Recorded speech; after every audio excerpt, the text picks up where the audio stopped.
Cześć, witajcie. Kolejny tuner, tym razem coś starszego. Prawdziwy, vintage'owy sprzęt. Sony ST4950. Jak widać, w nienagannym stanie, jeśli chodzi o wygląd. Panel ma delikatne tylko tutaj zarysowania z góry, pewnie od stawiania innych sprzętów, ale front, szybki, gałki, naprawdę nienaganny wygląd. Kawał pudła, bo to wysokość jest około, mi się wydaje, 15 centymetrów od zestawu wieżowego. Z czym do mnie trafił? Tuner trafił do mnie na strojenie i ewentualną naprawę, ponieważ z tego, co mówi właściciel, ma on przede wszystkim słabą czułość na FM-ie, z trudnością łapie i stereo, także czułość na pewno kuleje i dodatkowo nie działa zakres fal średnich, czyli AM. Jeszcze sobie nie zaglądałem do środeczka, jeszcze nie podłączałem tunera, na razie tylko oględziny zewnętrzne. Słowem wstępu muszę powiedzieć, że naprawdę jestem zachwycony jego stanem zewnętrznym, bo jest naprawdę czyściutki, zadbany. Obudowa jedynie była malowana proszkowo, boczki do niego właściciel pozostawił u siebie drewniane, także super stan, super tuner wygląda. No dobra, może podłączę sobie kabel zasilający, tu jest na wtyczkę kabel, podłączymy antenę i zobaczymy w ogóle, czy coś nam łapie na wejściu. Przetestujmy sobie nasz tuner. Podłączyłem zasilanie, podłączyłem antenę zewnętrzną i zobaczmy. Wyciszanie działa. Dostroimy się do jakiejś stacji. I już widać problem, który mamy. To zero detektora nie pokrywa się z maksymalnym sygnałem. Może ja przyciszę troszeczkę dźwięk.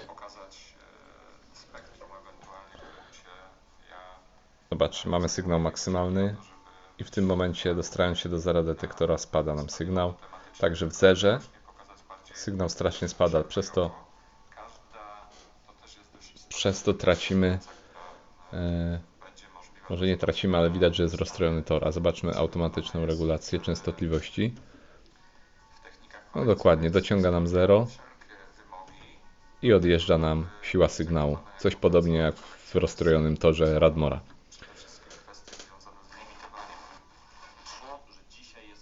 Zobaczmy. Maksymalny sygnał. 0 odstrojone. Dociągamy 0. Sygnał spada. Ale tak ogólnie skala. Widzę, że na górze jest przesunięta.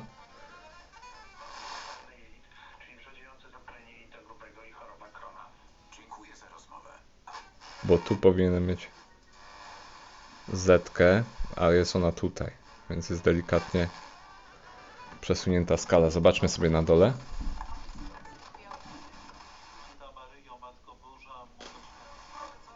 Dół również. Tu mamy RMF, a 88,2 powinien być tu.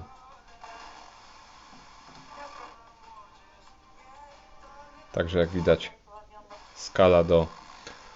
skala do regulacji, czułość do regulacji, zero detektora do regulacji, czyli cały tor odbiorczy do strojenia. Jeszcze zobaczmy sobie fale średnie. Jak widać, głuche zupełnie. Nie mamy nic. Więc to jest do naprawy. Nawet nie widać, żeby cośkolwiek wskazywało.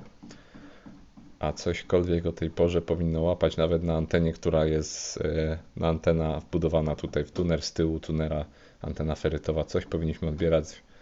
Wskaźnik sygnału w ogóle nie żyje. Więc tor odbiorczy AM jest martwy. Dobra, to tyle ze wstępnych oględzin. Zdejmiemy sobie obudowę. Zajrzymy do środka tunera. Najpierw zajmiemy się może torem FM, przywrócimy go do poprawnego działania, a następnie tor AM. Zajrzyjmy do środeczka tunera. Właściciel wspominał, że tuner był wymyty i zobaczcie, jak pięknie to wygląda. Płytki czyste, potencjometry czyste, wszystkie przełączniki są czyste, także problemu nie można upatrywać w złym styku niektórych przełączników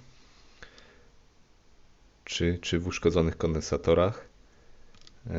Jedyne co mnie ciekawi, to czy przed wymianą, przed czyszczeniem AM działał. To muszę skontaktować się jeszcze z właścicielem, bo być może gdzieś jest pomyłeczka jakaś podczas montażu kondensatorów. Kondensatory widzę Nishikony wszędzie, FG i seria.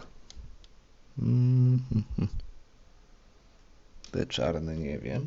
Złote to FGA. Muse. A, piesze. Ładnie wnętrze wygląda, czyściutkie. Praca przy strojeniu to sama przyjemność. Pierwszy punkt instrukcji serwisowej to ustawienie jednakowych wartości amplitud sygnału wyjściowego. Tak mamy na początku. Regulujemy potencjometrami na płycie głównej. Mamy ustawić wartość 750 mV.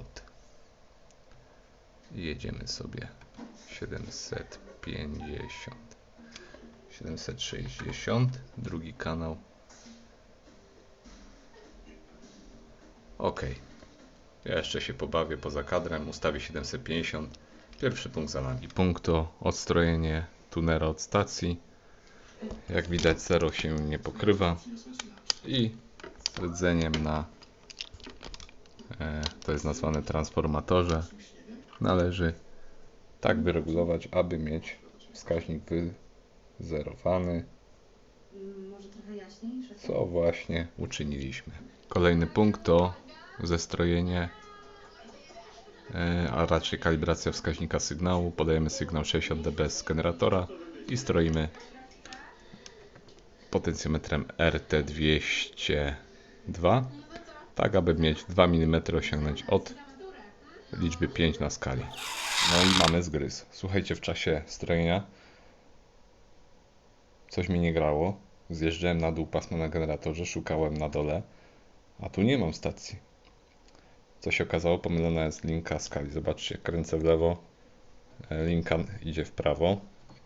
Kręcę w prawo gałką, linka schodzi w lewo. Czyli pomylona jest napęd skali w stosunku do agregatu. Jeżeli skręcę gałeczką na skali na górę pasma, to tutaj odbieram dół pasma. Agregat jest całkowicie złożony. Jadąc na skali na dół pasma, agregat jest otwarty, rozłożony. I tutaj odbieram górę. Więc muszę niestety, ale w jakiś sposób przesunąć skalę względem nie skalę, tylko przesunąć w tym momencie przy otwartym agregacie skalę muszę przesunąć na wskaźnik skali, muszę przesunąć na to miejsce. Myślałem, że uniknę tego, ponieważ jest tu linka. No niestety musimy podziałać to jakoś i to zrobić. Przy okazji znajdę sobie mój sygnał z generatora. Jesteśmy wstrojeni w 0 i przy minus 75 dB już nie mamy sygnału stereo, już nam spada znacznie. Wskaźnik sygnału opada do zera praktycznie, także czułość jest słabiutka i tym będziemy się również musieli zająć. To jest priorytet. Ja już 0 detektora wyregulowałem, tak jak widzieliście. Wskaźnik sygnału regulowałem, ale on później po ustawieniu czułości również będzie poprawiony. Stereodekoder już jest zestrojony, ale to pokażę później również, jak wygląda na oscyloskopie. Na razie zajmę się poprawą czułości i poprawnego nałożenia wskaźnika pointera skali względem agregatu. I słuchajcie, wyjaśniła się przyczyna złego działania gałki i złego działania skali, złego kierunku. Jak widzicie, właściciel zamocował dialer czy pointer skali na lince dolnej, a powinien być na lince górnej. Wtedy kręcąc, w tym momencie kręcę gałką w lewo,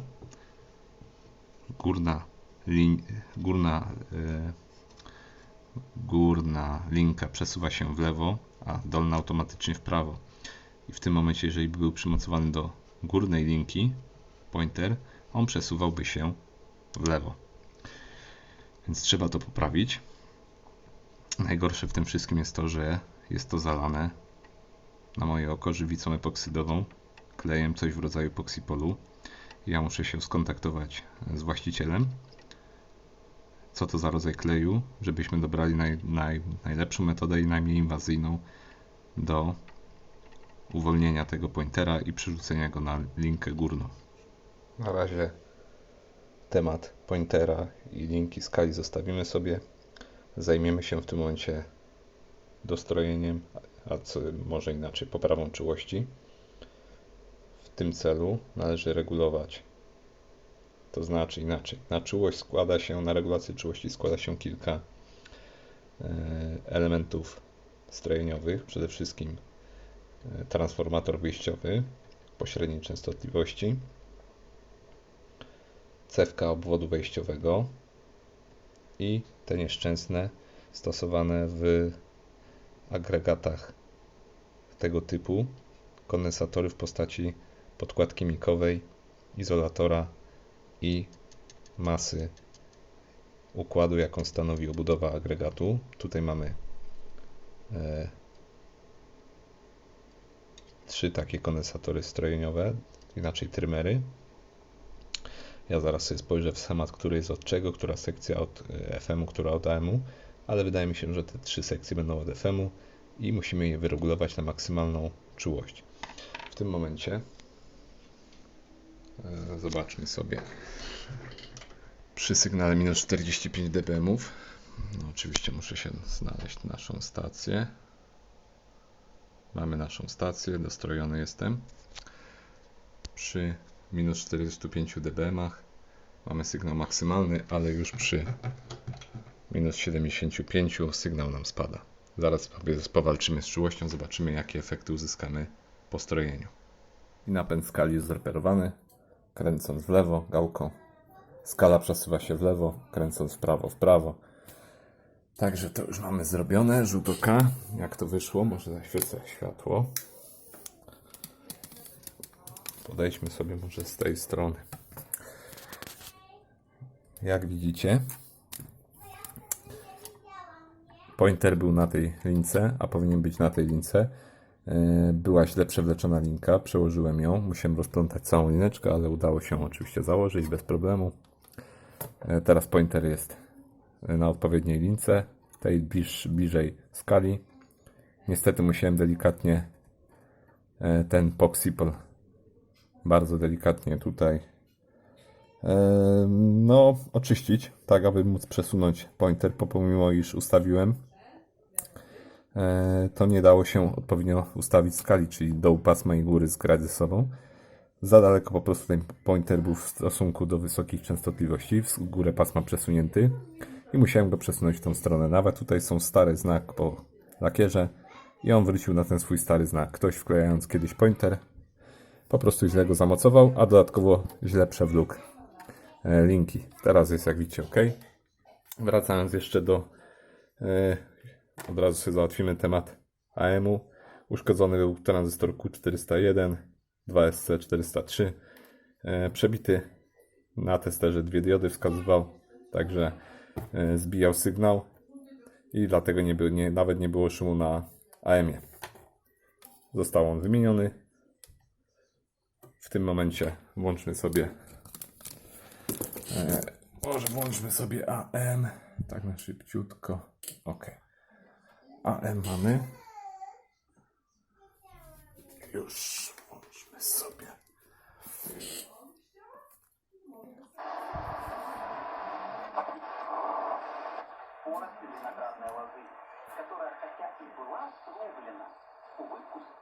Nawet coś tam łapiemy.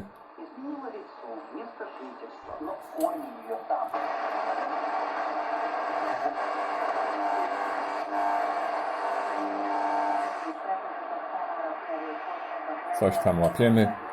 AM już sprawny. No dobra, to chyba tyle ze strojenia. Można założyć podłogę, tak aby już nie stał na panelu, nie opierał się. I co? Zostało mi chyba pokazać Wam, jak został zestrojony. Dół pasma, góra, jak się pokrywa skala. Zrobimy sobie szybkie testy, tak jak zawsze. Czułość, stereodekoder i zniekształcenia. Wracając jeszcze do tematu strojenia, a właściwie regulacji czułości, to oprócz punktów, które są wymienione w serwisówce, czyli transformator na wyjściu pośredniej częstotliwości z głowicy i na cewce obwodu wejściowego, mamy jeszcze cewki L102, L103, którymi stroimy dół pasma, odpowiednio je rozginając lub ściskając. Bardzo czułe na ściskanie i bardzo nieprecyzyjna metoda. A górę pasma stroimy tymi oto tutaj trymerami. Niewygodne jest podejście do nich, są one z tyłu obudowy. Można ratować się wykręcając ten tylny panel. Ja jakoś tam podszedłem, dałem radę, zestroiłem górę. Zaraz sobie to wszystko sprawdzimy. I przejdźmy do testów. Sprawdźmy sobie pokrycie skali. Z racji, że na skali mamy pierwszą częstotliwość 88, na generatorze mam 88 MHz, zobaczcie na skalę. Niemal w punkt, idealnie o grubość włosa. Także jest ok. Lecimy sobie teraz 108 na górę skali. Jestem w zerze. Ok. 108 w punkt. Także jest elegancko. Jeszcze zobaczmy sobie, powiedzmy 99. Tu jesteśmy, gdzie jest 99. I delikatnie również o grubość włosa. Dosłownie. Zostawiamy to tak jak jest. To jest tylko skala. I tak wyszło bardzo dobrze, mi się wydaje. Dobra. To co? Może teraz zniekształcenia? Albo jeszcze wcześniej? Nie, dobra. Zniekształcenia zróbmy sobie. Może już nie przełączając się. 97,3. Ok, jesteśmy. 97,3. Ja tylko wyłączę na słuch. Ok, i odpalmy sobie zniekształcenia. Zobaczmy, zniekształcenia wyglądają następująco. O, tak mamy.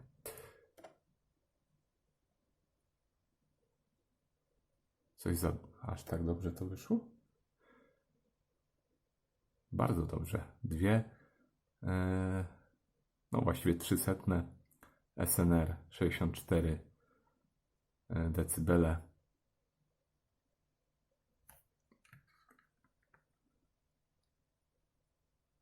Intermodulacyjnie nisko, THD plus szum również nisko. Zobaczmy. Tak wygląda widmo.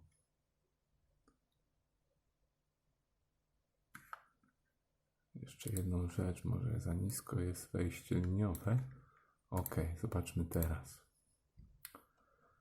No, właściwie mamy to samo. Tak przedstawiają nam się wyniki z pomiaru zniekształceń. Zróbmy sobie pomiar. W tym momencie pomiar czułości na środku pasma. Minus 80 dBm. Zobaczmy, ile mamy. 43 dB jeszcze SNR, także jedziemy w dół z generatora sygnałem aż do 40.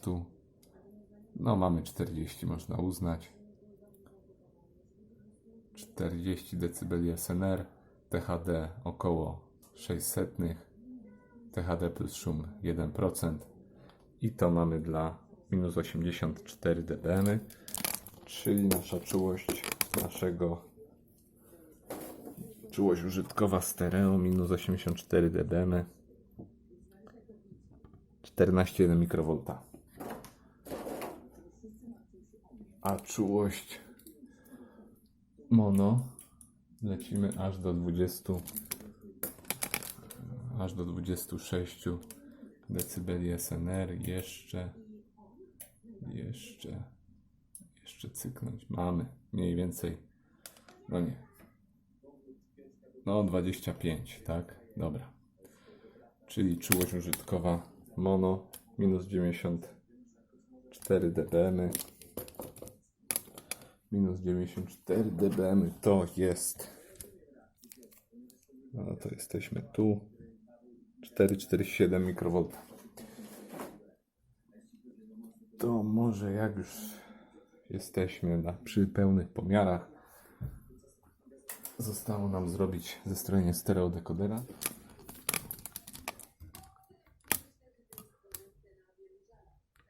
Jest. Może sobie zwiększmy czułość. Kanał lewy. Ostrość złapiemy. Lewy, prawy, przeciwfaza, prawy, lewy, przeciwfaza. Przepraszam, razem. Super separacja. No to dobra, to ostatnia rzecz, która została nam, to jeszcze sobie zrobimy pasmo przenoszenia. Tak wygląda pasmo przenoszenia naszego tunera. Od dołu bardzo ładnie, ale gdzieś od 1 kHz delikatne podbicie. Pół decybela, nie jest to dużo. Przy 15 kHz mamy minus 28,5 w stosunku do 28, no pół decybela spadku, także bardzo fajnie. Bardzo ładne pasmo przenoszenia. Zobaczmy sobie teraz. Jest taki przełączniczek z DN-fazą. Ustawmy DN-fazę na 75 mikrosekund, czyli dla standardu amerykańskiego. I widzimy, jak ładnie zbija nam górę. Czyli inny standard kodowania dźwięku. Jesteśmy w Europie. Ustawiamy 50 mikrosekund.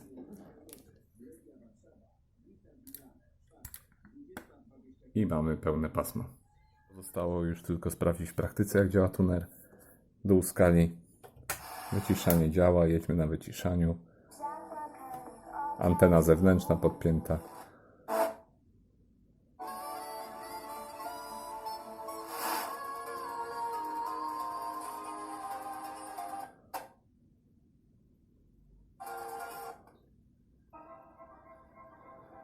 Dół stroi bez problemu.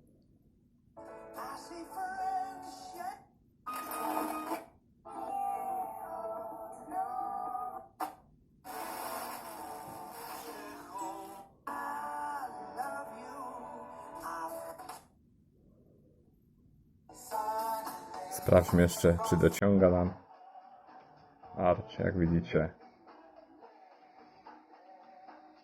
Dociąga.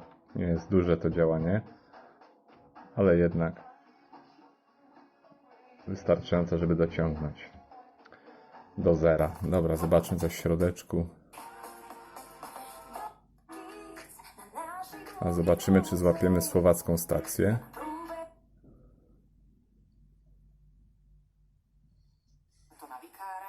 No i mamy słowacką też. A ďalšie zápisy dostal k dispozícii od Zoltána Kodája a Antona Baníka. A drugą słowacką po sąsiedzku? Również.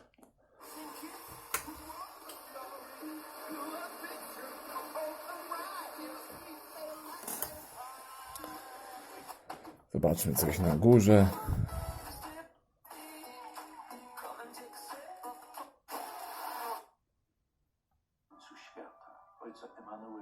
Radio Maryja, full skala. I zaraz zetka. 107,8. I to wszystko, co u mnie można złapać. Więc czułość bardzo fajna. Na całej skali. Przełącznik multipath służy do badania odbić sygnału. Czyli po wciśnięciu, po dostrojeniu się i po wciśnięciu. Jeżeli wskazuje 0, to znaczy, że do anteny nie dochodzą żadne odbicia innych fal. No taki patent. High blend to jest przełącznik, po wciśnięciu którego wysokie częstotliwości są tak jakby grane w mono. Czyli nie grają, można tak powiedzieć, że grają w mono, przez co ten szum przy słabym sygnale jest zmniejszony pomimo już ten średniej częstotliwości wokal gra nam w stereo. Ok.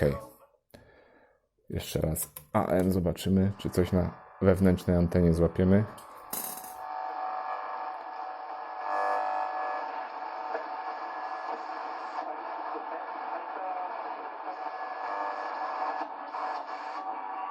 Coś tam łapiemy na wbudowanej antenie.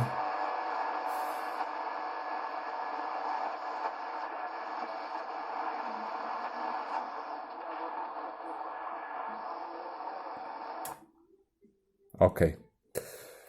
To wszystko, co związane z tym tunerem. Wszystkie usterki zostały wyeliminowane.